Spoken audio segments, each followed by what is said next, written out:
Hello everyone, today I am going to discuss your new topic that is leprosy.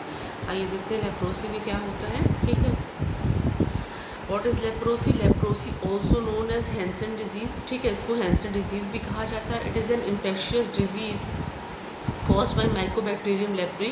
ये mycobacterium, ये bacteria से होता है जिसका नाम होता है mycobacterium leprae, which involve the skin and peripheral nerve. Next क्या है, इसका हिस्ट्री इसकी देखते हैं। लेप्रोसी की हिस्ट्री क्या है? Leprosy was recognised in ancient civilisation of China, Egypt and India. The earliest document account of leprosy is around 1550 BC in Egyptian papyrus. Throughout history, the badly affected have been hated by their communities and families. Continue discover किसने किया था? Gerrard एर्मियोर ने किया था, Hansen ने 1873 में। ठीक है, इसका ओवरव्यू देखते हैं कि इसमें मेनली चीज़ें क्या होती हैं, की इफेक्ट होते हैं लेप्रोसी के। लेप्रोसी से क्रॉनिक इन्फेक्शियस डिजीज़, ये क्रॉनिक डिजीज़ होती है। Infectious disease caused by an acid fast rod shaped bacillus that is called mycobacterium leprae. Unlike other mycobacterium, it does not grow in artificial media और even in tissue culture. ठीक है, next is M leprae multiplies very slowly and the incubation period of the disease about 5 years। देखिए, इसका जो multiplication होता है disease का, ठीक है, एम लेप्री बैसिलस बैक्टीरिया का, उसका जो मल्टीप्लिकेशन होता है वो बहुत ही स्लोली होता है। तो उसका जो इंक्यूबेशन पीरियड होता है वो बढ़ जाता है, ये हो जाता है अप्रॉक्स 5 year, और इसका जो एवरेज होता है वो 3 साल होता है। Symptom can take as long as 20 year to appear. Leprosy is not highly infectious, ये ज़्यादा इन्फेक्शियस नहीं होती है। Leprosy is transmitted via droplet from the nose and mouth during close and frequent contact with untreated cases. Untreated leprosy can cause progressive and permanent damage to the skin, nerve, limb and eye. ठीक है, transmission इसका कैसे होता है देखते हैं। The exact mechanism of transmission of leprosy is not known.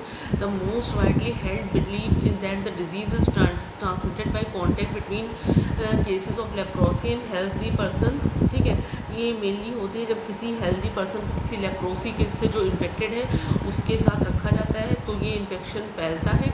And transmission nasal discharge droplet के through भी ये फैलता है। Leprosy is known to occur at all ranging from early infancy to very old. देखिए, ये हर रेंज में हो सकता है, ये इन्फेंट टू ओल्डर एज के जो लोग होते हैं उनको भी हो सकता है। इसके रिस्क फैक्टर क्या होते हैं? क्लोज कॉन्टैक्ट होता है। Contact of patient with leprosy है higher risk of developing leprosy in the general population. People who live in the area where leprosy is endemic. जहाँ पे जो ये लेप्रोसी है वो एंडेमिक है, वहाँ पे जो लोग रहते हैं उनको मेनली ये इफेक्ट करती है। इसमें immuno compromise individual are more susceptible to infection. जिनका जो इम्यून सिस्टम होता है वो वीक होता है, वो भी इससे बहुत जल्दी इन्फेक्टेड हो जाते हैं। जेनेटिक इन्फ्लुएंस होता है। There is some evidence and genetic defect in the immune system may cause certain people to more likely to become infected. ठीक है, क्लासिफिकेशन क्या होता है? 2 टाइप्स ऑफ क्लासिफिकेशन होते हैं, skin smear result classification and clinical classification. Classification में smear result देखते हैं। इसमें क्या होता है? बैसिलरी लेप्रोसी होती है, फ्यू बैसिलाई होते हैं इसमें, 2 to 5 skin lesions with negative skin smear result at all side. And multi bacillary leprosy में क्या होता है? Any form of leprosy in which the patient shows positive smear at any side. Classification इसका क्या होता है देखिए। क्लिनिकल क्लासिफिकेशन है intermediate leprosy, tuberculoid leprosy and lepromatous leprosy and borderline leprosy. Borderline tuberculoid leprosy, borderline leprosy and borderline lepromatous leprosy. Clinical features जो होते हैं, skin licence usually anaesthetic, hypopigmented और एरिथेमेटस पैचेस हो जाते हैं। प्लेग हो सकता है, कंप्लीट और पार्शियल लॉस ऑफ सेंसेशन हो जाता है। Thickening of peripheral nerves, lumps and swelling on the ear lobes और faces, tender enlarge peripheral nerve.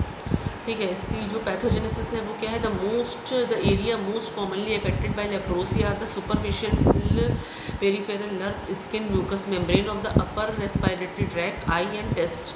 ठीक है, and tissue damage is caused by the degree to which cell-mediated immunity is expressed, the extent of bacilli spread, multiplication, immunological complication and nerve damage. ये इसकी pathogenesis थी. M. leprae is an obligate intracellular acid-fast bacillus with unique ability to enter nerve.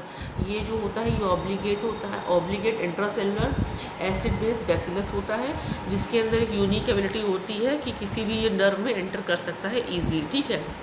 Next क्या है, diagnosis देखते हैं. Diagnosis of leprosy is most commonly based on the clinical sign and symptom in an endemic country or area. An individual should be regarded as having leprosy if he or she show one of the following cardinal sign. Skin lesion consists with leprosy and with definite sensory loss with or without thickened nerve, positive skin smear. ठीक है, ये इसके test होते हैं.